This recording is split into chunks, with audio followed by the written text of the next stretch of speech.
যখনই সরকার সম্পর্কে অভিযোগগুলি আমাদের খুবই পরিচিত অভিযোগ এবং বেশিরভাগই সত্য অভিযোগ, সেই অভিযোগগুলি সত্য আমরা জানি। মালিকদের বিরুদ্ধে সাংবাদিকদের যে অভিযোগ সেগুলি কি তাও আমরা জানি। আবার একই সঙ্গে সরকার এবং মালিক উভয় পক্ষে গণমাধ্যমকে নিয়ন্ত্রণ করার তার যার যার স্বার্থে সেই সুযোগে সাংবাদিকতার নামে একটা অপসাংবাদিকতাও যে চলে, ক্লায়েন্ট অ্যান্ড প্যাট্রন রিলেশন তৈরি হয়। সরকার যখন প্যাট্রন হয় তখন তার এজেন্ডার জন্য সাংবাদিকদের মধ্যে ক্লায়েন্ট খুঁজে পাওয়া খুব কঠিন কিছু হয় না, অথবা মালিক যখন প্যাট্রন হয় তার ন্যারো এজেন্ডার জন্য, তখন সাংবাদিকদের মধ্যে কিন্তু ক্লায়েন্ট খুঁজে পাওয়া কোনো সমস্যা হয় না, যেটাই বলেছেন গণমাধ্যম কমিশনের চেয়ারম্যান। অতএব সমস্যাটা কিন্তু একটা সামগ্রিকভাবে এই বাংলাদেশের গণমাধ্যমের ক্ষেত্রে একটা টোটাল ইকোসিস্টেমের প্রবলেম হিসেবে আছে। এবং যেহেতু এটা অনেকগুলি স্টেক হোল্ডার, এখানে প্রথমে এদের কনসেনসাস দরকার একটা লক্ষ্যের ব্যাপারে, অবজেক্টিভসের ব্যাপারে, এবং সেটা আমি মনে হয় যে কম বেশি ইতিমধ্যে অর্জন করা হয়েছে।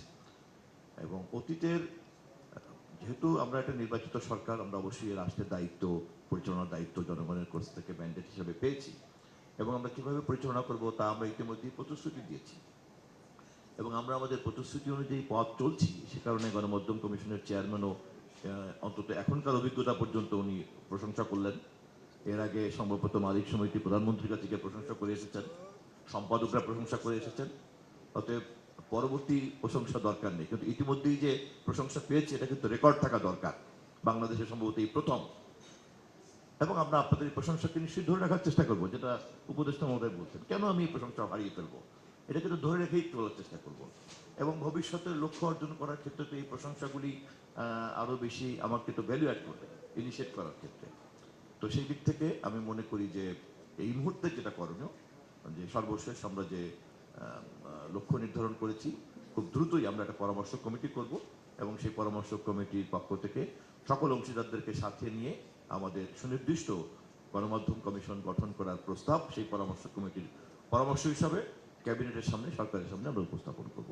এবং এ ব্যাপারে সকলকে ঐক্যবদ্ধ থাকাটাই হচ্ছে কাজ, এবং সেখানে একটা ইথিক্যাল রোল যাতে কনসেনসাস এর ভিত্তিতে পালন করতে পারি, এটাই আমাদের এই মুহূর্তের কাজ হওয়া উচিত।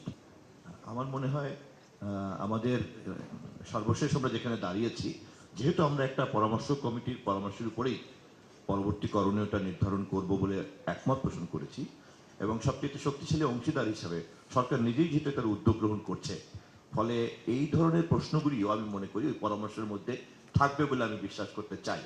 আগাম এই মুহূর্তে মন্তব্য করলে পরামর্শ কমিটির কাজ করতে হয়তো কিছুটা সমস্যা হয়ে তৈরি হতে পারে, বাট আমি খুব আশাবাদী যে সমস্ত প্রশ্নগুলির একটা সন্তোষজনক সমাধান পরামর্শের মধ্যে থাকবে। আমি খুবই দুঃখিত যে সবগুলি প্রশ্ন যা আলোচনা হচ্ছে, আমরা প্রথমেই যে ঐক্যমত পোষণ করে ফেলেছি, এগুলি সব কিন্তু আমরা সকলে, আমি মনে করি যে আপনারা কনসিয়াসলি করেছেন।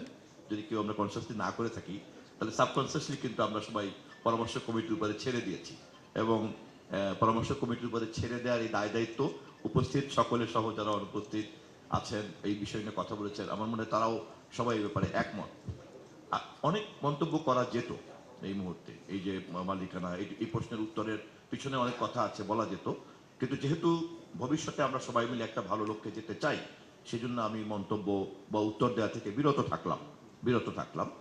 কিন্তু আমি সকলের কাছে আবারও বলছি, আপনাদের এই সমস্ত প্রশ্ন এবং উদ্বেগের নিষ্পত্তি হতে পারে একমাত্র একটি প্রাতিষ্ঠানিক যে দায় দায়িত্ব সম্পন্ন কমিশন কেবলমাত্র এটা পারে। সেখানে অন্যদের মতো সরকারও কেবলমাত্র একজন অংশীদার হিসাবেই কিন্তু দায়িত্বটা পালন করবে।